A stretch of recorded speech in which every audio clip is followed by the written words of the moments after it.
अस्सलामुअलैकुम बच्चों, बिस्मिल्लाहिर्रहमानिर्रहीम। बच्चों, पिछले सेशन में हमने लेसन पढ़ा था, उसकी ट्रांसलेशन की थी यानी तर्जुमा किया था। लेसन क्या था? एक स्टोरी थी, एक कहानी थी जो कि चिड़िया और हाथी के दरमियान, हाथी और चिड़िया पे एक कहानी थी। इसके हमने रीडिंग की और उसके बाद उसका तर्जुमा किया। जो मुश्किल या नए अल्फाज थे उनका तर्जुमा किया। सबक का नाम क्या था? The bird and the elephant. तो आज हम उसकी एक्सरसाइज करने लगे हैं। जो पहला सवाल है एक्सरसाइज का, क्वेश्चन आंसर्स कंप्रीहेंशन के, समझने वाले। अगर हम इस सबक को समझ गए हैं तो फिर उसके सवालात के जवाब देना हमारे लिए मुश्किल नहीं है। सबक का नाम था the bird and the elephant.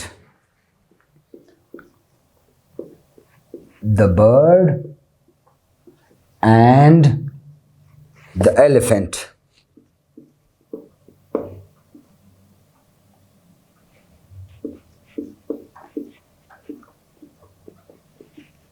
यानी चिड़िया और हाथी। इसके हम सवालात देखेंगे, जो मश्की सवालात हैं इनको हल करने की कोशिश करेंगे। पहला सवाल क्या है? वो कहते हैं कि आंसर द फॉलोइंग क्वेश्चंस। ये नीचे जो सवालात दिए गए हैं इनको आंसर करें, इनके जवाबात दें। How many birds lived in the nest. जो नेस्ट था, जो घोंसला था, उसमें कितनी चिड़िया रह रही थी? कितनी चिड़िया घोंसले में रह रही थी? हाउ मेनी बर्ड्स, पहला सवाल। How many birds lived in the nest. In the nest, घोंसले में कितनी चिड़िया रह रही थी? तो कितनी थी बच्चों? 3 चिक्स थे और एक माँ थी। पहले जुमले में ही उसका आंसर हमें मिल सकता है। क्या था? At its top a tiny bird made a nest for her family of 3 little chicks. यानी वो एक खुद थी, 3 उसके बच्चे उस नेस्ट में रह रहे थे। तो क्या जवाब क्या आएगा आंसर? There are 4 birds। 4 परिंदे थे ना टोटल मिलाकर। The mother and 3 chicks। The mother यानी उनकी माँ and 3 chicks।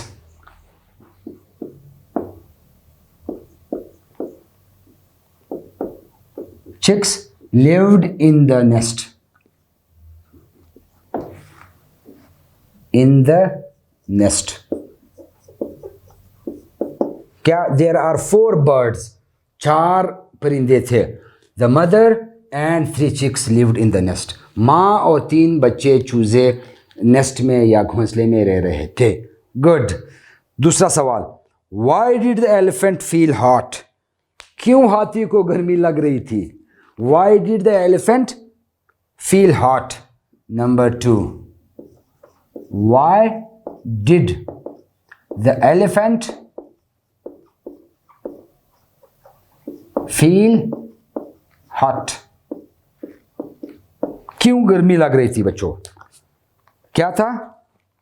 सबक में दिया हुआ था कि he had walked a long way and he was feeling hot and tired। कि वो बहुत ज़्यादा सफ़र जब उसने किया था इस वजह से उसको गर्मी लग रही थी। सफ़र उसने किया था, मुसाफत तय की थी। द एलिफेंट फेल्ट, आंसर उसका। द एलिफेंट फेल्ट यानी फील का सेकेंड फॉर्म है ना, फेल्ट हॉट। उसको गर्मी लग रही थी बिकॉज, क्योंकि he had traveled a lot। he had traveled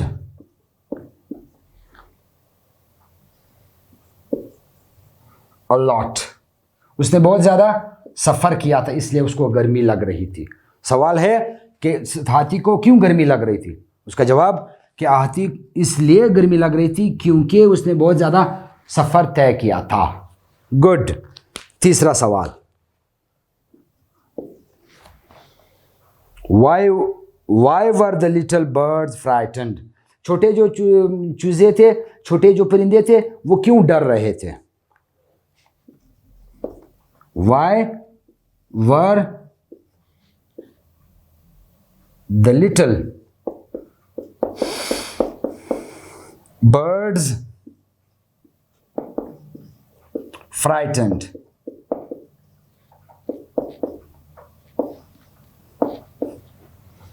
क्यों छोटे चूजों को डर लग रहा था? तो आप जवाब दे सकते हैं क्यों? क्योंकि हाथी जब अपनी कमर दरख्त के साथ खुरच रहा था तो दरख्त हिल रहा था, जिसकी वजह से उनको डर लग रहा था। The little birds were frightened, answer उसका द लिटिल बर्ड्स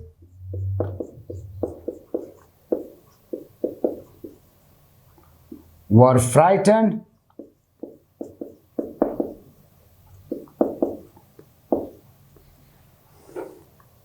बिकॉज, क्योंकि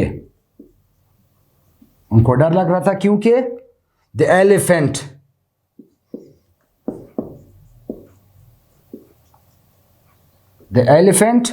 scratched his back,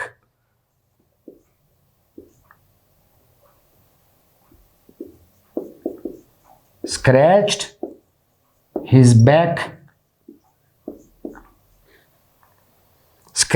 his back against the tree, दरख्त के साथ अपनी कमर खुरच रहा था, and the tree shook a lot, और दरख्त ज्यादा हिल रहा था, इसलिए उनको डर लग रहा था। and the tree shook a lot, और दरख्त बहुत ज्यादा हिला।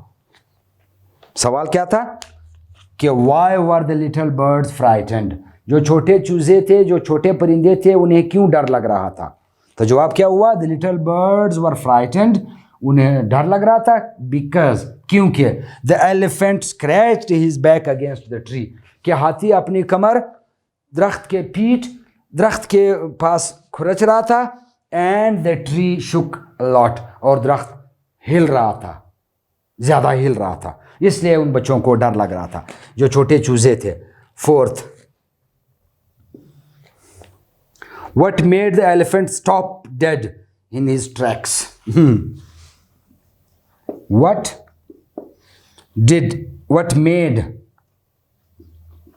made the elephant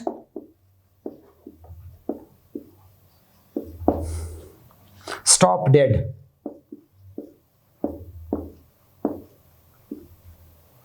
in his tracks?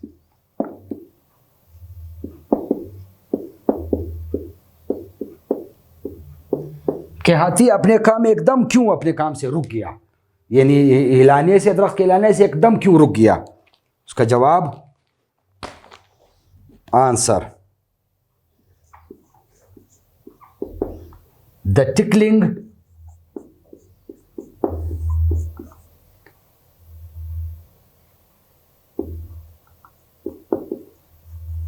tickling of the bird, यानी मदर बर्ड कर देते हैं, of the mother bird with her feet made the elephant stop dead. Made the elephant, अच्छा, the tickling in the ear of elephant by the mother bird, एक ही बात है। The tickling of the mother bird with her feet made the elephant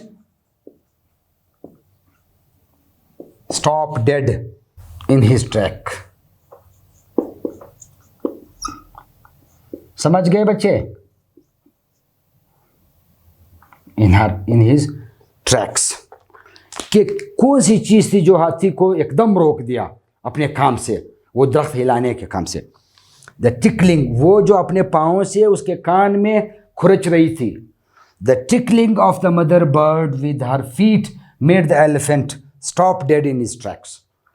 वो जो माँ परिंदा थी, उसके हाथी के कान में खुरचने, अपने पाँव से खुरचने की वजह से जो हाथी था वो एकदम रुक गया था अपने काम से जो कर रहा था, यानी क्या क्या क्या काम कर रहा था, दरख्त हिला रहा था। Question number 5, why did the bird leave the elephants year? क्यों ये जो परिंदा था वह हाथी के कान को छोड़ गया था, निकल गया था? Why did the bird leave the elephants year?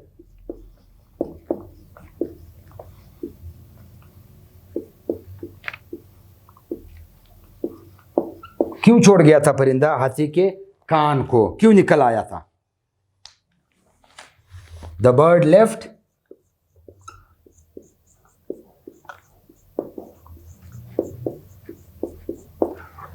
Left the elephants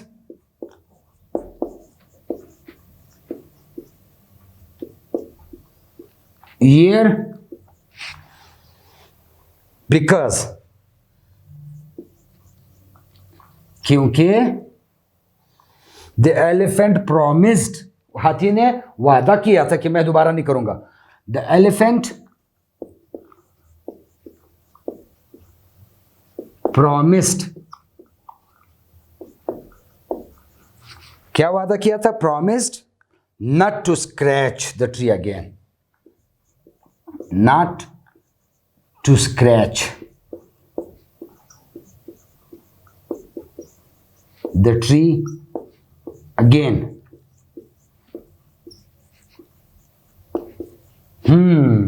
अब हम समझ गए।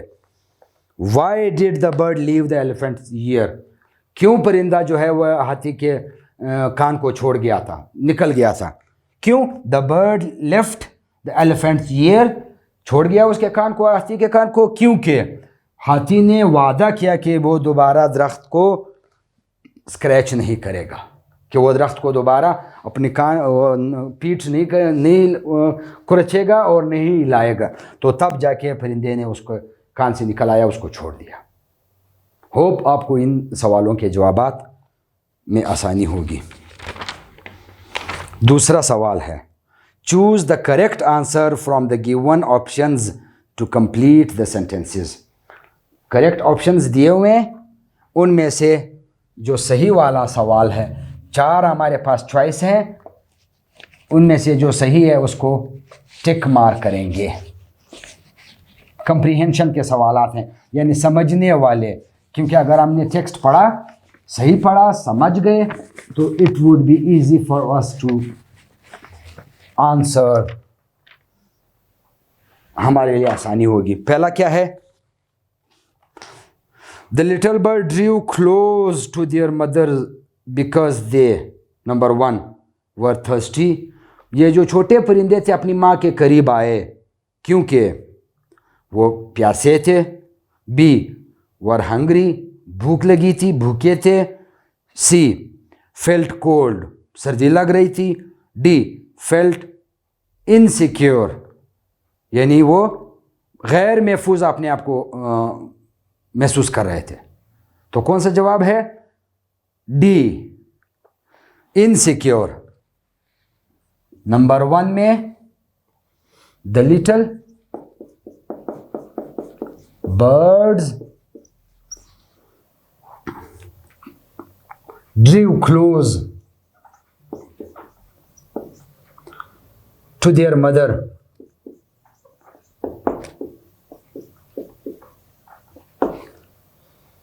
बिकॉज दे, क्योंकि उन्हें क्या था?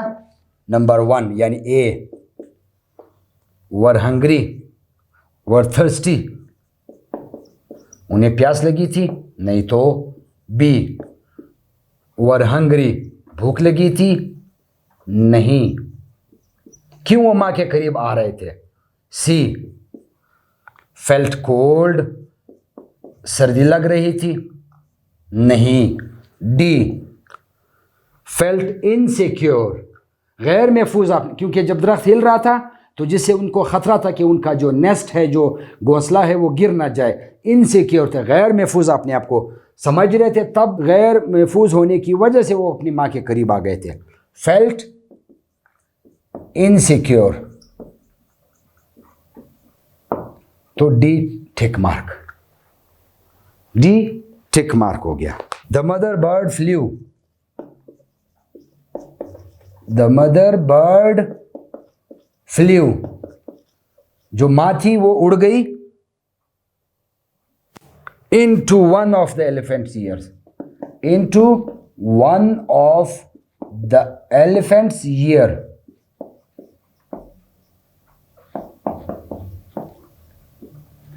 हाथी के कान में, एक कान में उड़ के घुस गई। टू, किस लिए, यानी ए क्या कहता है, किस लिए उसके कान में घुस गई थी?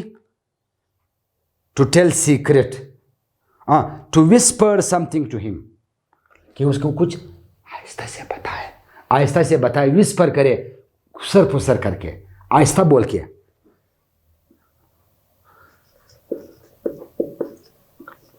विस्पर,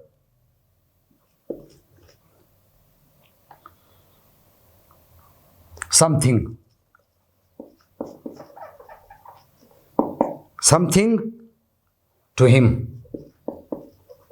यानी परिंदा जो था, बड़ा मां परिंदा, वो हाथी के कान में किस लिए घुस गया था? कि वो नंबर एक या ए, कि उसके कान में कुछ आहिस्ता से बोले, ये वजह थी। B, to teach him a lesson, कि उसको सबक सिखाए, ये वजह थी। सी, टेल सीक्रेट, कोई अहम यानी खुफिया बात बताए, उसको सीक्रेट बात बताए, खुफिया बात बताए, इसलिए उसके कान में घुस गया था। डी, केयर्स हिम, उसका ख्याल रख रही थी, इसलिए उसके कान में घुस गई थी। तो क्या था, क्यों घुस गई थी? To teach him a lesson, to teach him a lesson, कि तुम दरख्त हिला रहे हो, मेरे बच्चों को गिराने की कोशिश कर रहे हो, सबक सिखाऊंगी मैं। B is correct. 3, the elephant begged,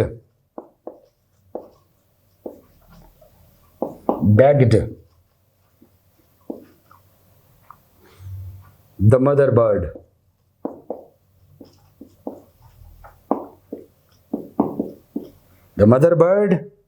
to leave him alone,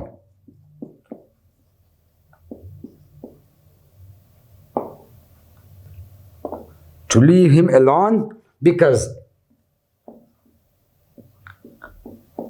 he, क्या कहते हैं, जुमला क्या कहता है?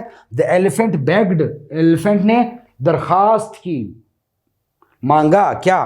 कि मदर बर्ड से, कि टू लीव हिम अलोन, कि उसको अकेला छोड़ दे। क्योंकि नंबर 1 यानी ए, क्यों मुझे अकेला छोड़ दे? Did not want to hurt her,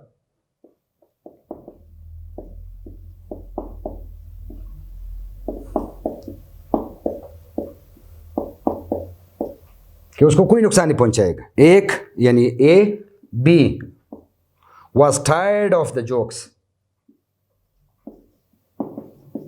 tired of the jokes, कि वो इस मजाक से तंग आ गया था, इस वजह से उसने उसको माफी मांगी कि भी मुझे छोड़ दो अकेला। सी, could not defend himself after her babies, could not defend himself, अपने आप को नहीं बचा सकता था, नहीं हिफाजत कर सकता था। आफ्टर हर बेबीज, ये वजह थी। या D, wanted her to go and look, अच्छा सॉरी मिक्स कर रहा हूं। कुड नॉट डिफेंड हिमसेल्फ, वो अपने आप को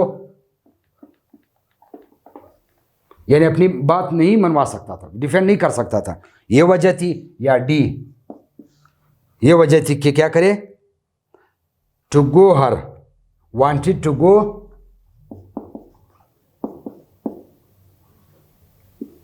and look after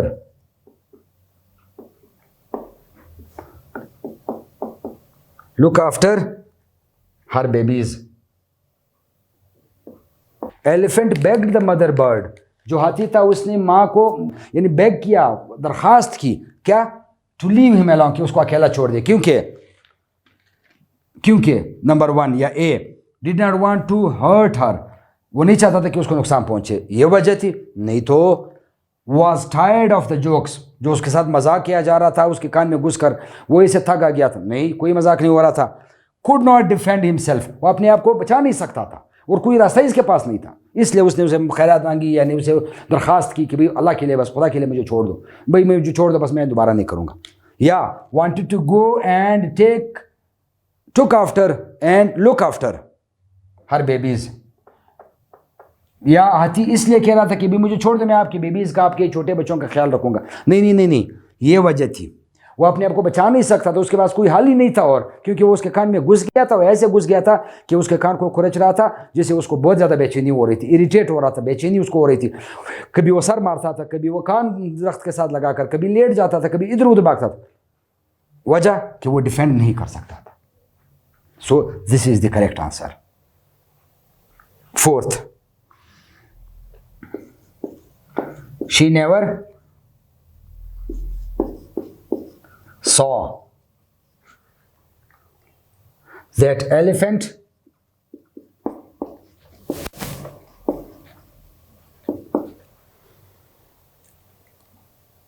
again because उसने दोबारा हाथी को नहीं देखा, क्यों, क्योंकि A she did not invite him, कि उसने उसको दावत नहीं दी थी, इसलिए दोबारा नहीं देखा था। She did not invite him, इसलिए नहीं देखा कि उसने हाथी को दोबारा दावत नहीं दी थी, नहीं तो कोई दावत नहीं थी। B He had learnt a good lesson, उसने एक अच्छा सबक सीख लिया था कि भाई ये नहीं है कि मेरा बदन बड़ा है तो मैं सब कुछ कर सकता हूं, ये छोटा परिंदा भी कर सकता है। He had learnt a good lesson, he had learnt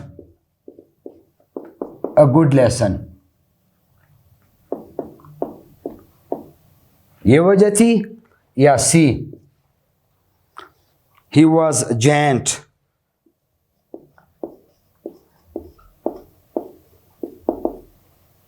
ये वजह थी कि वो एक बहुत देव हैकल था। या D he did not like the jungle, कि उसे जंगल ही पसंद नहीं था। He did not like the jungle. अब हम देखते हैं इसका असल जवाब। शी नेवर सॉ, शी से मुराद है वो मदर परिंदा, वो माँ परिंदा, वो बड़ा वाला। She did not see, she never saw that elephant again, उसने फिर दोबारा उस हाथी को वहां नहीं देखा, क्यों, कि उसने दोबारा इनवाइट नहीं किया था, उसको दावत नहीं दी थी। क्यों नहीं देखा था? ही वॉज जायंट, कि वो एक बहुत बड़ा देव हैकल था। नहीं, क्यों? He did not like the jungle, क्योंकि हाथी को जंगल पसंद नहीं था, इसलिए वो आया नहीं था। चौथा, ये जो भी है, ही had learned a good lesson, कि उसको एक अच्छा सबक मिल गया था। उसके कान में जब ये घुस गया था, सही मानों में उसको इरिटेट किया था, बेचैन किया था। यानी B is the correct answer, B correct answer है कि she never saw that elephant again, उसने दोबारा उस हाथी को नहीं देखा, because he had learned a good lesson, कि उसको एक अच्छा सबक मिल गया था, इसलिए वो दोबारा उसको नजर नहीं आया। आखिरी जुमला, फिफ्थ जुमला क्या कहता है? The expression to and from means, the expression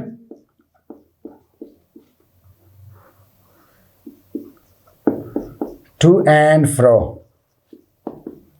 means, ये जो लफ्ज है, ये जो बात है, टू एंड फ्रो, इसके मानी है ए, क्या मानी है? बैकवर्ड एंड फॉरवर्ड, आगे और पीछे।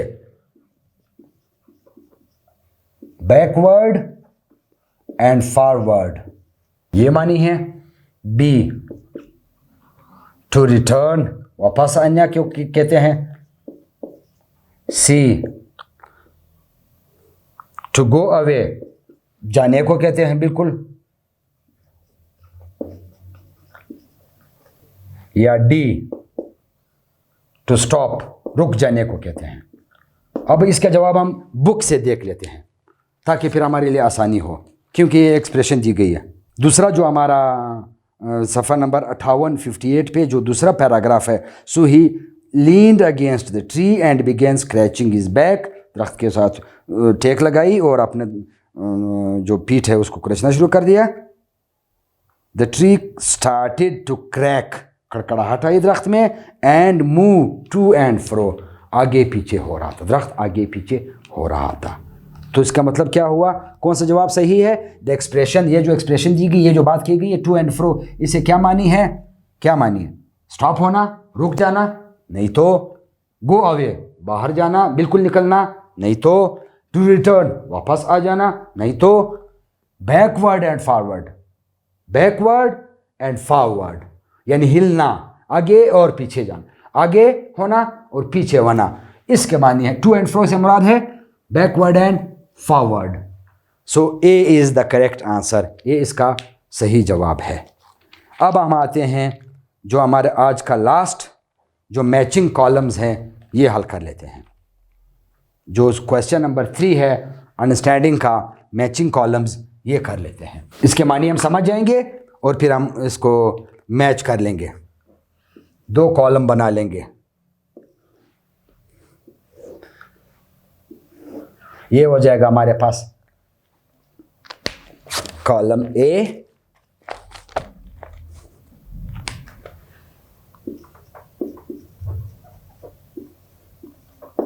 ये हो जाएगा कॉलम बी। जी, हमारे पास वर्ड्स हैं। पहले कॉलम में है, पहला लफ्ज है cried in panic, cried in panic. Cried in panic से मुराद है डर की वजह से ज़्यादा चीखना। दूसरा है लीन्ड, लीन्ड से मुराद है टेक लगाना। इरिटेटिंग,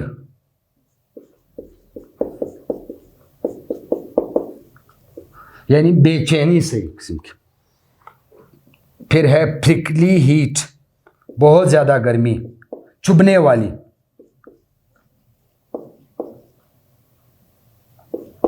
और आखिरी है stopped dead,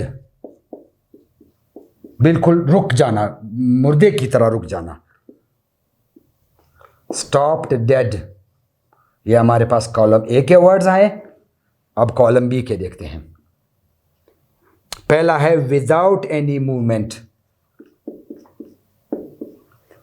without any movement, बगैर किसी हरकत के।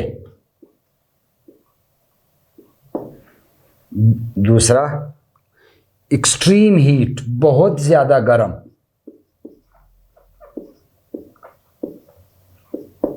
तीसरा है क्राइड ड्यू टू फेयर और पेन, फेयर और पेन, चीखना। किस वजह से? ड्यू टू की वजह से, खौफ या दर्द से चीखना। फोर्थ है अनोयंस, अनोयंस या अनोइंग फीलिंग, नाराजगी जिसको कहते हैं। अनोइंग फीलिंग, नाराज होना, या ये है नाराजगी के एहसासात, फीलिंग्स। और आखिरी है to rely, to rely for support against something. किसी चीज के साथ रिलाई करना, उसके ऊपर लेट जाना, यानी टेक लगाना, इसके मानी भी हैं टेक लगाना। तो पहला हमारे पास है क्राइड इन पैनिक, दर्द से चीखना। क्राई ड्यू टू फेयर और पेन, ये भी चीखना किसी दर्द या खौफ की वजह से। दूसरा है लीन्ड, लीन्ड से मुराद था लेट जाना, टेक लगाना। और टू रिलाई फॉर सपोर्ट, जैसे जैसे मैंने ये सपोर्ट के लिए दीवार के साथ चेक लगाई, to rely for support against something, किसी चीज़ के साथ इस तरह सपोर्ट के लिए रुकने के लिए टेक लगाना, वही लीन्ड इसके मानी है। समझ गए? इरिटेटिंग, जो कि इरिटेटिंग से मुराद है, मैंने कहा ना, जब बेचैन सा हो जाना, वो क्या है, नाराज फीलिंग, नाराजगी में भी बंदा बेचैन रहता है। उसके बाद है प्रिकली हीट, आसान है। एक्सट्रीम हीट, बहुत ज़्यादा चुभने वाली गर्मी, बहुत ज़्यादा गर्मी, और बहुत ज़्यादा गर्मी चुभती है बंदे को। और आखिरी है stop dead without any movement, बग़ैर किसी की हरकत के होना, बिल्कुल मुर्दे की तरह स्टॉप होना। ये हुए हमारे आज का लेसन। पहले लेसन में हमने 5 सवाल थे, उनके जवाबात बुक से ढूंढे, वो लिखे। दूसरे में हमने, हमारे पास मल्टीपल चॉइस, कसीरुल इंतखाब, जिसमें हमें 3-4 इंतखाबात दिए कि ये ए हो सकता है, या बी हो सकता है, या सी या डी। कसीरुल इंतखाब सवाल था, मल्टीपल चॉइस का क्वेश्चन था। उसमें हमने टेक्स्ट को, यानी जो मतन था, ये हमारा सबक था, इसको जहन में रख के हमने उन सवालात के जवाबात ढूंढे, जो ए ठीक था, या बी ठीक था, या सी ठीक था। और आखिरी में जो है ना, कॉलम के मैचिंग थी, जो अगर हमें अल्फाज के मानी आ गए हों तो उसकी जो मीनिंग लिखी है उसके साथ हम कॉलम्स को बाआसानी मैच कर सकते हैं। उम्मीद है बच्चों कि आज के लेसन, ये जो एक्सरसाइज थी, पहले 3 सवाल थे एक्सरसाइज के, वो आपको समझ आ गए होंगे और आपने इंजॉय किया हो गया। Thank you very much. अल्लाह हाफिज़।